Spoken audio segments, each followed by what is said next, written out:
Starring in the most ambitious film trilogy of all time certainly changes a career, but they've still got to work. Welcome to Watch Mojo, and today we're looking at the Lord of the Rings cast, Where Are They Now?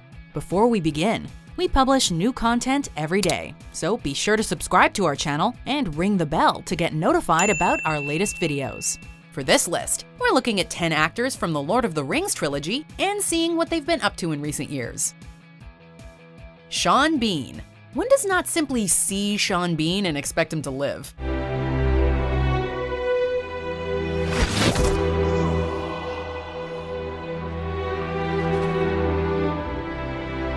That was the case with Boromir, and it was certainly the case with Ned Stark. While Ned was a relatively small role in the grand scheme of things, he is perhaps the most important character of Game of Thrones, both in terms of plot progression and cultural awareness. And Sean has certainly stayed busy since his time on HBO. He's appeared in movies like Pixels and The Martian, recent television shows like The Oath and The Frankenstein Chronicles, and even the video games Civilization VI and Hitman 2. In 2019, he'll appear in a BBC war drama miniseries titled World on Fire. I never expected to be like this. They keep trying to kill me, you know? Hugo Weaving. Hugo Weaving can proudly declare his involvement in two of the most ambitious film trilogies of all time, The Matrix and The Lord of the Rings. It must be taken deep into Mordor and cast back into the fiery chasm from whence it came. He's continued his work in mega blockbuster franchises, reprising his role as Elrond for the Hobbit trilogy, voicing Megatron in the Transformers series, and starring as Red Skull in Captain America. If they cut off one head, two more shall take its place. Hail Hydra. Luckily, he still finds time for some more serious work, and he earned critical acclaim and various awards for his roles in The Dressmaker and Hacksaw Ridge. In 2018, Hugo starred as Thaddeus Valentine in Mortal Engines, and David Melrose in the Showtime drama Patrick Melrose, where he played the father of fellow MCU buddy Benedict Cumberbatch. Now, isn't that just adorable? You didn't want to go, did you? Cate Blanchett. Cate Blanchett is one of the highest paid actresses in the world, and it's easy to see why. Since The Lord of the Rings, Cate has won 2 Academy Awards, 3 BAFTAs, and 3 Golden Globes, not to mention a place on the Hollywood Walk of Fame. She earned these awards for her work in The Aviator, I'm Not There, and Blue Jasmine, the latter of which is her most acclaimed piece of work to date. Goodness, you are a suspicious one. Just relax. However, Cate isn't above some good blockbustery fun, as evidenced by her recent roles in Cinderella, Ocean's 8, and Thor Ragnarok. Darling, you have no idea what's possible. In 2019, she voiced Vulca in How to Train Your Dragon: The Hidden World, and starred in Richard Linklater's comedy mystery, Where'd You Go, Bernadette? Ponies are cute and maybe not as much trouble as we thought. Dominic Monaghan and Billy Boyd. We could split these two up, but we could also keep them together. And let's be honest, that's how they're meant to be. Billy Boyd has remained relatively quiet since playing Pippin, making quick one-episode appearances on various TV shows and starring in small independent movies. Is that your rubber ducky? Meanwhile, Dom is kept pretty busy, mostly by producing and starring in his own nature documentary series called Wild Things with Dominic Monaghan. Even with luck on my side, it's still gonna be like looking for a rather large needle in an even bigger haystack. He's also been cast in an undisclosed role in Star Wars: The Rise of Skywalker, so we guess he's back to the blockbusters. And we are happy to report that Billy and Dom remain close friends and continue to see each other on a regular basis. We know that's what you really care about. Supposed to stick it in the ground. It is in the ground. Outside. That was your idea. Orlando Bloom. Orlando Bloom took his Lord of the Rings fame and ran with it, becoming one of the leading faces of epic historical drama and fantasy. That still only counts as one. He starred in epic movies like Kingdom of Heaven, Troy, and the Pirates of the Caribbean series before sort of just disappearing.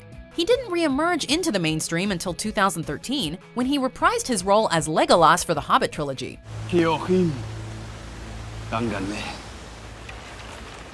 In 2019, he'll star in a fantasy series on Amazon Video called Carnival Row alongside Cara Delevingne.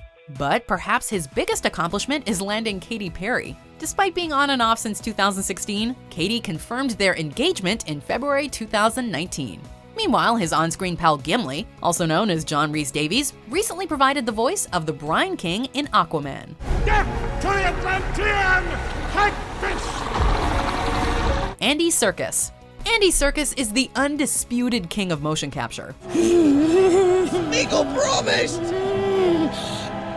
Speak light. Not only did he basically originate the concept with Gollum, he continued to act as some of the most iconic motion captured characters, including King Kong, Caesar, and Snoke. Soon they will all be gone. For you, all is lost. And to the delight of absolutely everyone, Serkis has broken out as a traditional actor as well, thanks to his role in the MCU as Ulysses Klaue. What is love? Baby, don't hurt me. Don't hurt me no more.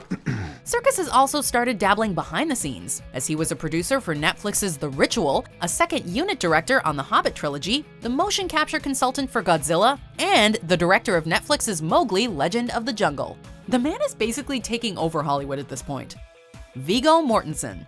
Aside from The Lord of the Rings, Viggo Mortensen isn't really one for Hollywood blockbusters. He's mostly stuck to smaller, more prestigious films, and has worked with David Cronenberg on 3 movies, all of which have earned him critical acclaim. Nice bag. And speaking of critical acclaim, Viggo has since been nominated for 3 Academy Awards for his work in Eastern Promises, Captain Fantastic, and Green Book, although he has unfortunately failed to win. Anyway, we could maybe hit the road early next morning so we'd be home in time for Christmas Eve. We'll see. In 2019, he began shooting his writing and directorial debut, a drama film called Falling starring himself and Lance Henriksen. It seems like Viggo is much like Aragorn, quiet, introspective, and poetic. Talk about perfect casting. The same blood flows in my veins. Same weakness. Sean Astin. Everyone give it up for the real hero. Like Orlando Bloom, Sean Astin kind of disappeared from the spotlight around 2006. After The Lord of the Rings, Sean became Adam Sandler's buddy and starred alongside him in 50 First Dates and Click. What's going on? Well, Don and I were gonna get a cup of hot chocolate. You want us to bring you one? And while he continued acting in various productions, he didn't land another major role until 2012, when he voiced Raphael in Nickelodeon's Teenage Mutant Ninja Turtles. All right, Donnie. Put down the staff and no one gets hurt. Since then, we've enjoyed a bit of a Sean-essence, as he starred in both The Strain and Season 2 of Stranger Things. In 2019, he starred in the Netflix sitcom No Good Nick, and appeared in 1 episode of Brooklyn Nine-Nine. It seems like he's returning to his comedic roots, and we have no problem with that. Could you maybe dumb it down a bit for my friends here? They're almost through our defenses. If we can't stop them, they'll be inside of our server in 19 minutes. Ian McKellen. Ian McKellen has perhaps the most diverse filmography of all time, and he is still going strong. You shall not pass!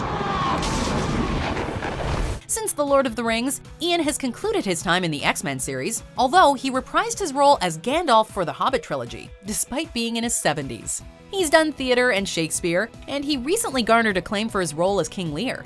He's done small dramas like Mr. Holmes, and he's done children's fantasy, playing Cogsworth in Beauty and the Beast. Master, I just want to assure you that I had no part in this hopeless plan, preparing a dinner. In 2019, he'll play Gus in the film adaptation of Cats, alongside an A-list cast that includes Idris Elba and Taylor Swift. What are you doing, Freddie? And where did you get that outfit? This from when I was in Cats.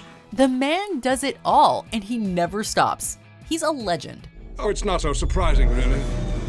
Mankind has always feared what it doesn't understand. Elijah Wood. And what of Mr. Frodo himself? While Frodo disappeared to the Undying Lands, Elijah avoided a possible typecast by doing some surprisingly eccentric work. While he's done a few mainstream movies like Happy Feet, he's mostly stuck to unusual television. From 2011 to 2014, he starred in Wilfred, a show about a man who sees his neighbor's dog as a human in a dog costume. Ryan, is it? Yeah. Got any DVDs? Few. I like Matt Damon.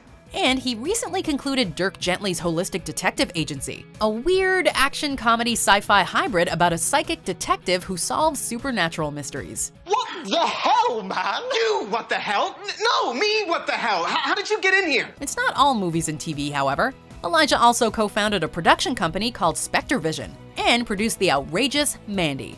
It's all pretty out there stuff for the protagonist of the most ambitious film trilogy of all time. Here at the end of all things. Do you agree with our picks? Check out these other great clips from WatchMojo, and be sure to subscribe and ring the bell to be notified about our latest videos.